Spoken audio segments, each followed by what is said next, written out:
Hello, neighbors! Here we are on the first day of Christmas, Christmas Day, and I hope that you are all having a wonderful and Merry Christmas. I hope that you guys are spending it with people you love and that you are having the best day ever. So, without further ado, let's read the final chapter of Charles Dickens' A Christmas Carol so you can get back to opening your presents and enjoying your time with your loved ones.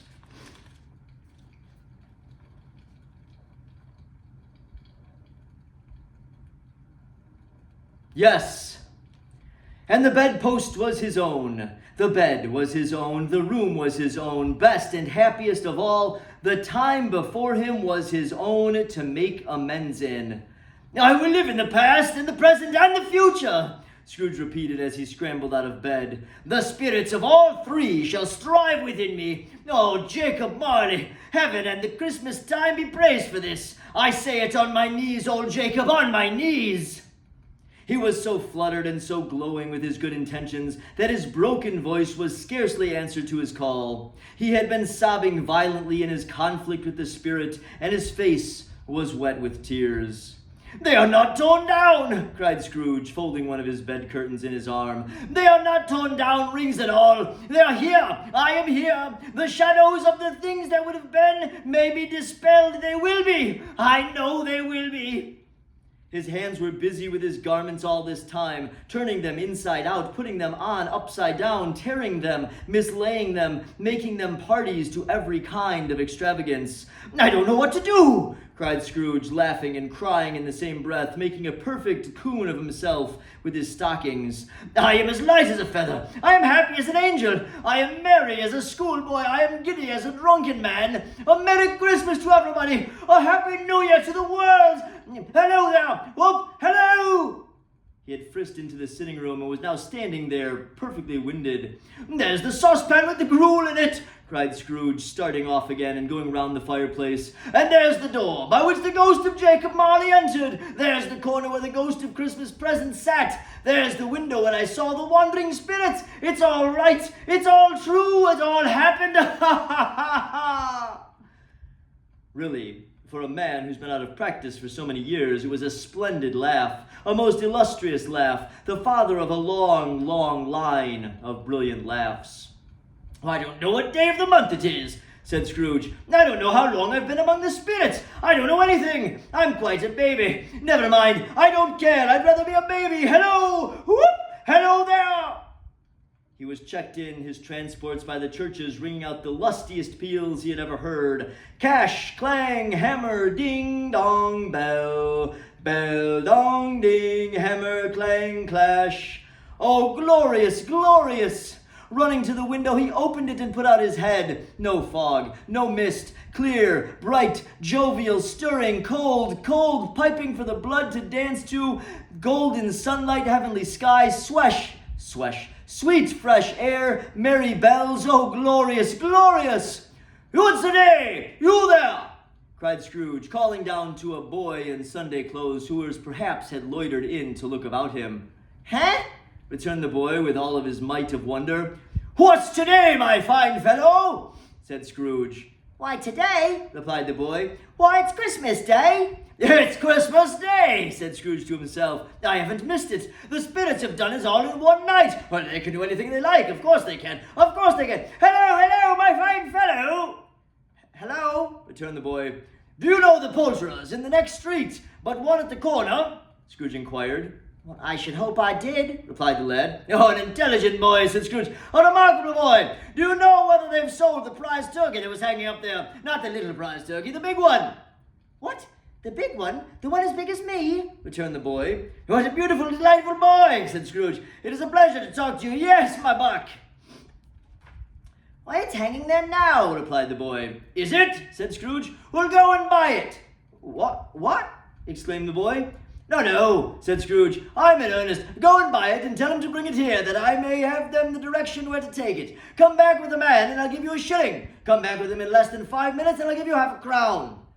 The boy was off like a shot. He must have had a steady hand at the trigger who could have shot off half so fast. Now send it to Bob Cratchit's, whispered Scrooge, rubbing his hands and splitting with a laugh. Ha ha ha ha!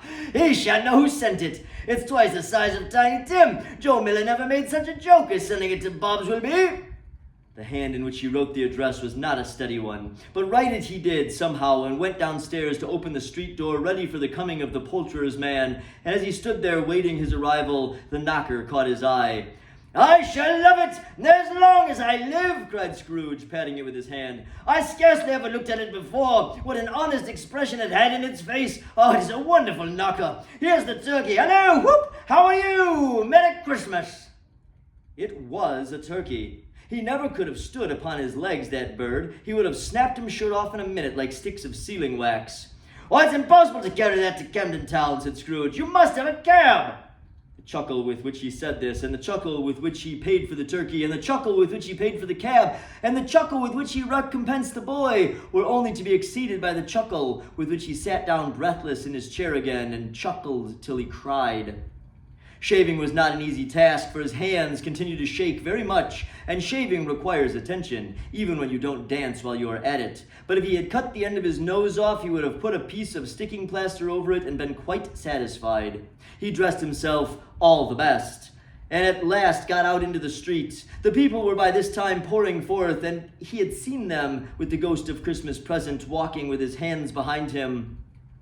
Scrooge regarded everyone with a delighted smile. He looked so irresistibly pleasant in their word that 3 or 4 good-humored fellows said, Good morning, sir, a Merry Christmas to you. And Scrooge said often afterwards that all of the blithe sounds he had ever heard, those were the blithest in his ears. He had not gone far when, coming on toward him, he beheld the portly gentleman who had walked into his counting-house the day before and said, Scrooge and Marley's, I believe. It sent a pang across his heart to think how this old gentleman would look upon him when they met, but he knew what path lay straight before him, and he took it. My dear sir, said Scrooge, quickening his pace, and taking the old gentleman by both his hands. How do you do? I hope you succeeded yesterday. It was very kind of you. A Merry Christmas to you, sir. Mr. Scrooge? Yes, said Scrooge, that is my name, and I fear it may not be pleasant to you. Allow me to please ask your pardon, and will you have my goodness? Here Scrooge whispered in his ear. Lord bless me, cried the gentleman, as if his breath were taken away. My dear Mr. Scrooge, are you serious? If you please, said Scrooge, not a farthing less. A great many back payments are included in it, I assure you. Will you please do me that favor? My dear sir, said the other, shaking hands with him, I don't know what to say to such men. Don't say anything, please, retorted Scrooge. Come and see me. Will you please come and see me?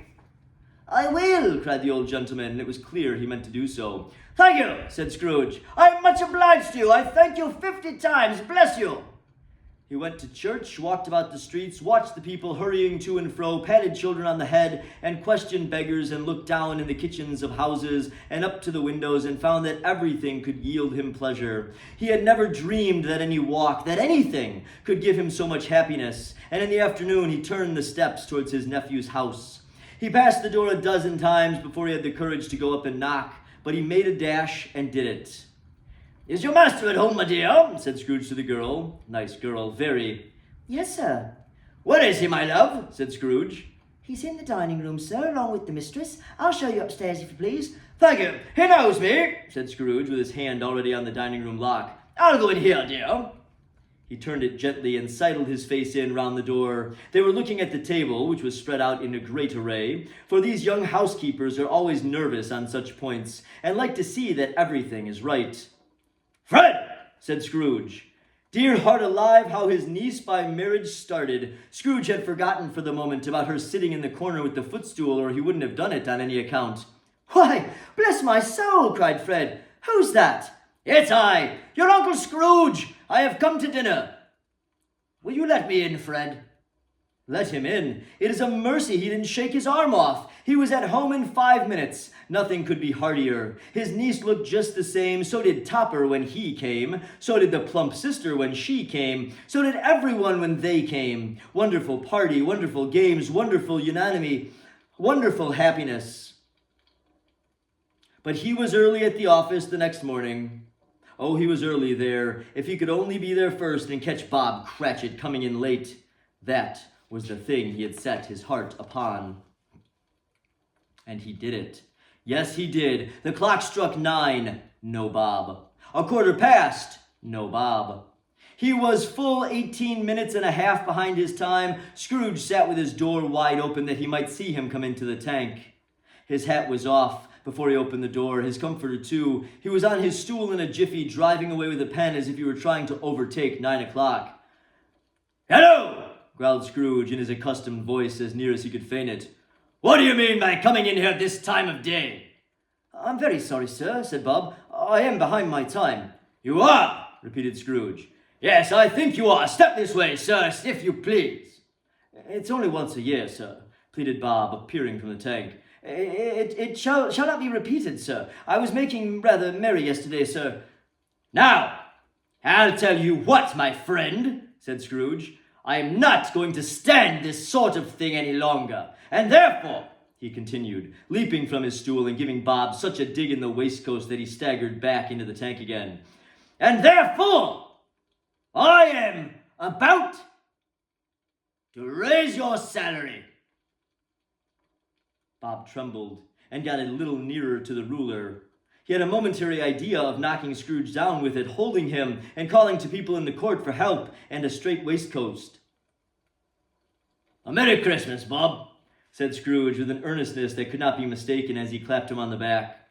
"A Merry Christmas, Bob, my good fellow, that I have given you for many a year. I'll raise your salary and endeavor to assist your struggling family. And we will discuss your affairs this very afternoon over a Christmas bowl of smoking bishop. Bob, make up the fires and buy another coal scuttle before you dot another I, Bob Cratchit." Scrooge was better than his word. He did it all, and infinitely more, and to Tiny Tim, who did not die, he was a second father. He became as good a friend, as good a master, as good a man as the good old city knew, or any other good old city, town, or borough in the good old world. Some people laughed to see the alteration in him, but he let them laugh, and little heeded them, for he was wise enough to know that nothing ever happened on this globe for good at which some people did not have their fill of laughter in the outset. And knowing that such as these would be blind anyway, he thought it quite as well that they should wrinkle up their eyes in grins, as they have the malady in less attractive forms. His own heart laughed, and that was quite enough for him. He had no further intercourse with spirits, but lived upon the total abstinence principle ever afterwards, and it was always said of him that he knew how to keep Christmas well, if any man alive possessed the knowledge. May that truly be said of us, and all of us.